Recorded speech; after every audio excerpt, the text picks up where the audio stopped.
Hi again, good people. It's that time. It's Foxy o'clock. Yes, we are here back again another week, and we are still on leadership. So for today, what are we looking at? We are looking at what powers your leadership. But before we give it meat, before we flesh it out, as usual, my name is still Mbogwa Sylvia. And as usual, I'm Grace Maingi, always sipping something. Yes. Grace, what comes to your mind when you hear what powers? Authority in the secret place. I'm thinking about Cynthia, who, for a year, no one saw her. No invitations, no platforms, no spotlight. Just 5 a.m. prayers, journaling and tears on her living room floor. You wondered if God had forgotten the calling, but heavens hadn't. When the opportunity finally came, a last-minute invitation to lead worship, something happened. The room shifted. People wept. Chains broken, not because of her voice, but because of the weight behind it. Afterward, people asked, "What changed?" She smiled. They wouldn't understand. This wasn't a sudden rise. It was a slow burn. What looked like a breakout moment was actually birthed in the secret place. The fire didn't start on the stage, it started on her knees. So basically today we are talking about building leadership heaven's trusts. So what we are basically saying is that we talk about who are you when we are not seeing you as a leader? On what ground have you anchored your leadership? What work have you put in the background for what you are doing right now? Basically, that's what we are calling authority in the secret place. Leadership that heavens trust. Ish. And why Put heaven? you put it so well, madam. It's true. And why are we talking about heaven? Because essentially, leadership comes from God, right? There's no any other place that leadership comes from. So for you to understand how something is meant to work, where should you go? To the one who manufactured it. In this case, today's episode, we are looking at your driving force. The building stones you use to get to where you are. Because Let me find there are people, something as you say that. it's okay.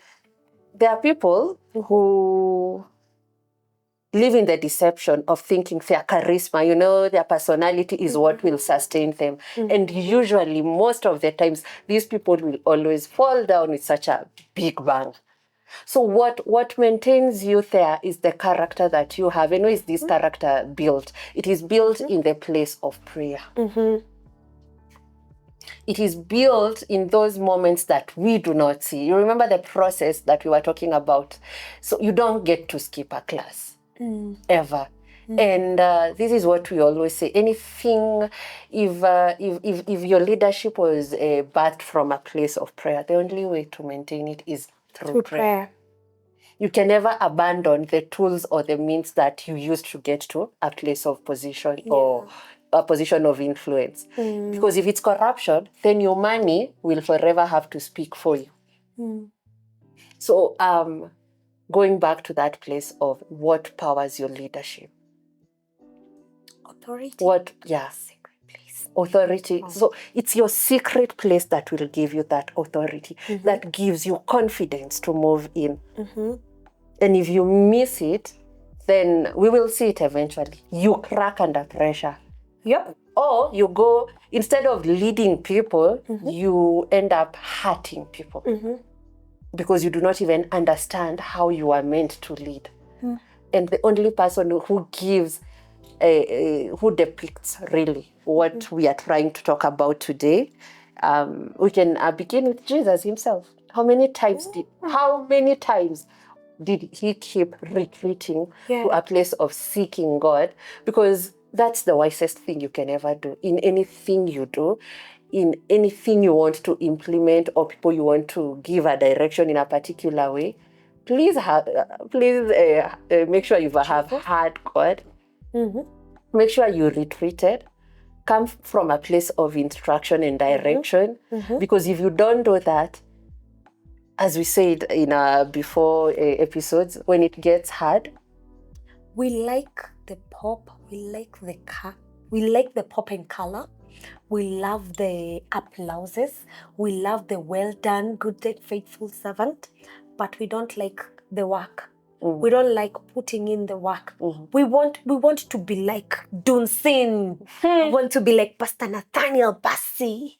I want to be like Catherine Kasavuli. I want to be like Pastor T. I want to be like, name them, all those authorities, or rather all those leaders that Nelson Mandela. But do you know that Nelson Mandela was actually jailed for 27 years in an island, where he was jailed for the first 12 years of his sentence.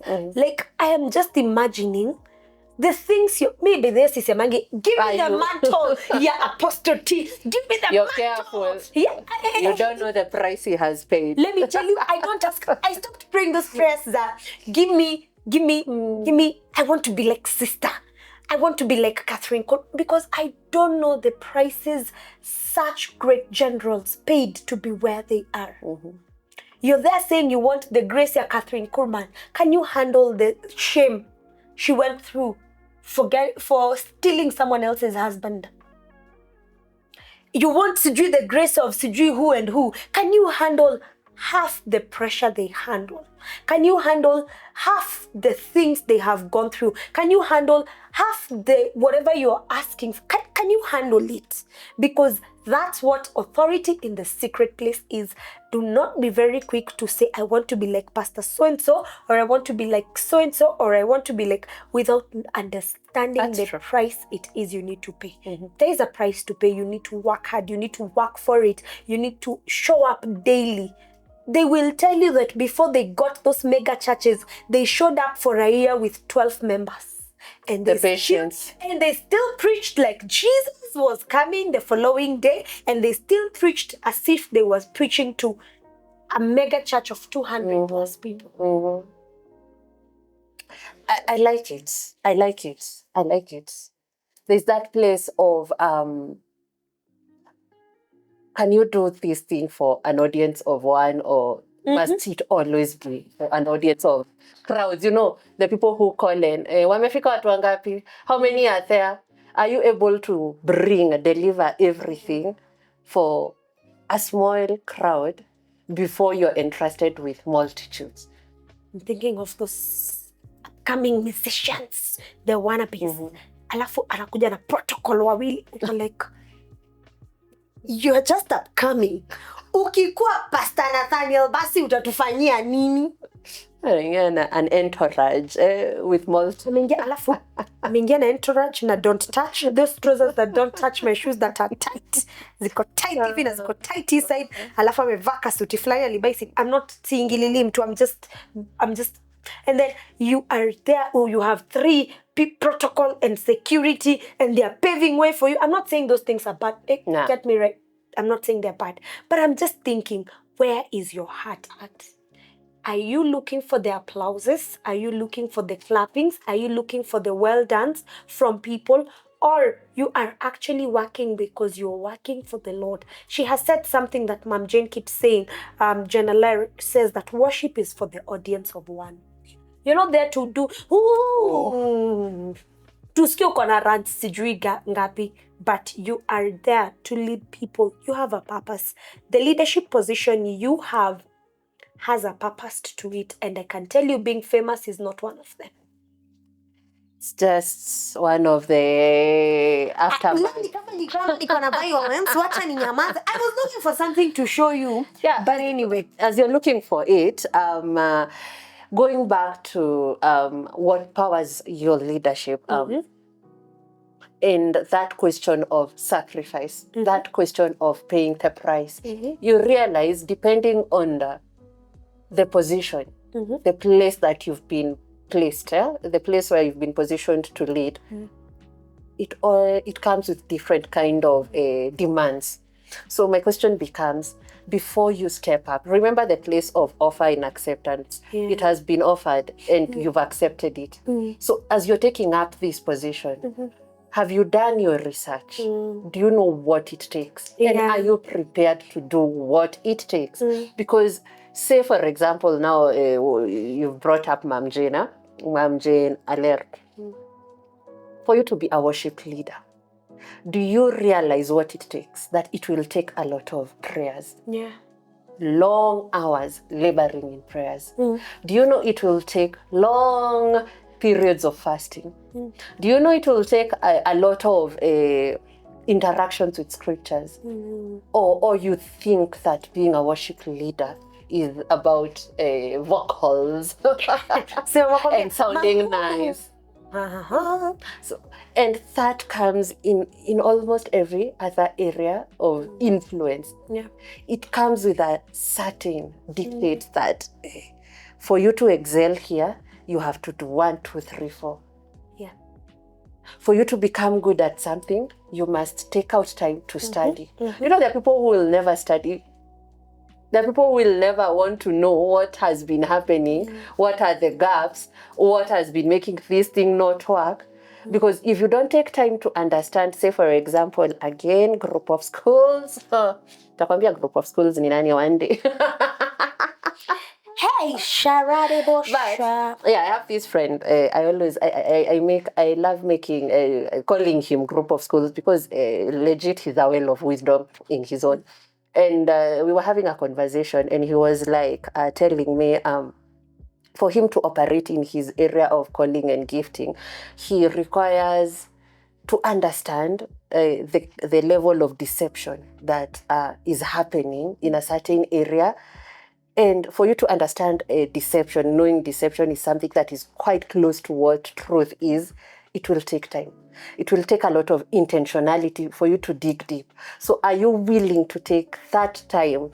Are you willing to stay with some things and dig deep and understand what is it that you want to come and shed light on?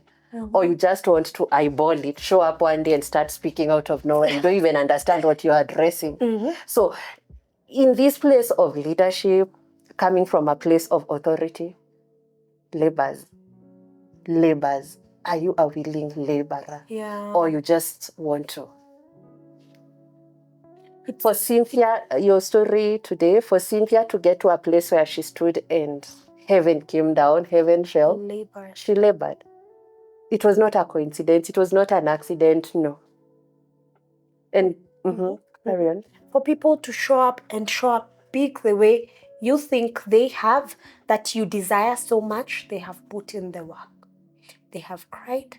They have been discouraged. They have stayed low. Scared. They are scared. They don't want to show up. They have so much. Like, it's a lot. For them to show up, it's a lot.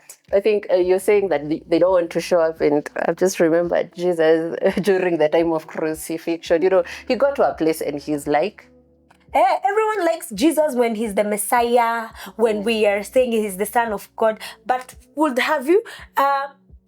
you have been told to swap places with Jesus when he was going to Golgotha?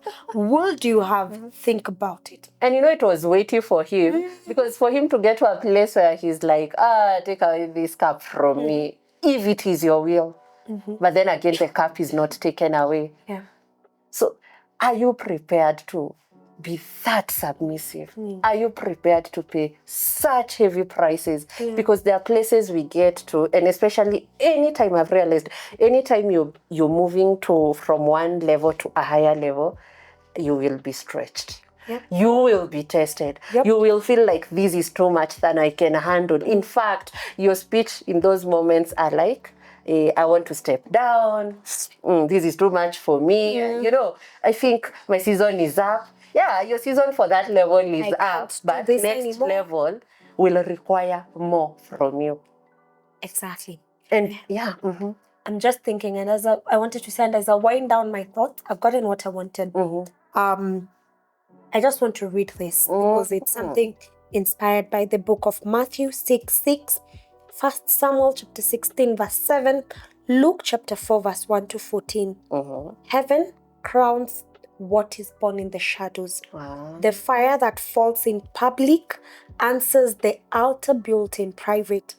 Authority is forged in fasting, not in fame, in kneeling, not networking.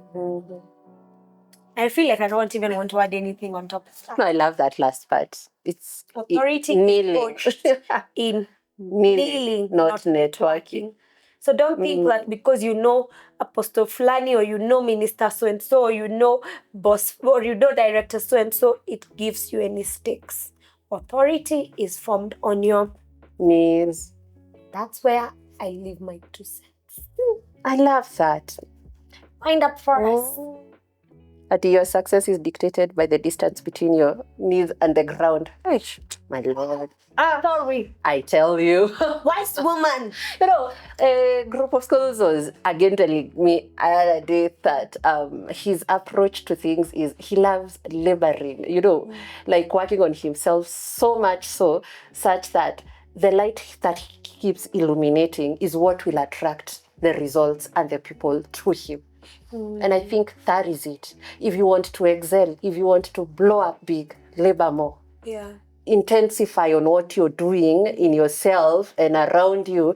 And that light, that sound is what people respond to, is what draws people to you. So it can't, because I've told you, I've just loved that statement of kneeling, not networking. Because we are out here dying. Yeah, there's a place of networking, knowing people. Like in Apostle Salman. Imagine the results of divine networking, yes. Kuna watu walisema no lanes. Kuna mtu mwenye they enter rooms because they have mandate, like they have acquired, mastered the capacity to be invited in such rooms. Na kuna mwingine anaenda kwa hiyo room si kwa sababu ame hone capacity, but kwa sababu anaenda kuangalia venye anaweza tafuta. I know. And anyway, I think my parting shot for this is for crying out loud, for heaven's sake, please never allow an opportunity to meet you unprepared. That would be sad. That would be bad. You would be doing yourself a disservice. Yeah. So, righty, we have to wind up. And we will be coming back next week with our new episodes of the month of June. Wait, it's June already? Yes, tuko mwezi wa sita. So we are entering the month of June with relationships. So watch out what we will be bringing your way matters relationship. And of course, the serious auntie will be giving you psychological tips while I give you them Chanel off the road. Anyway, as usual, this is the Untold Foxy Diaries. The Untold Tales of Wheat, wisdom, and wild turns.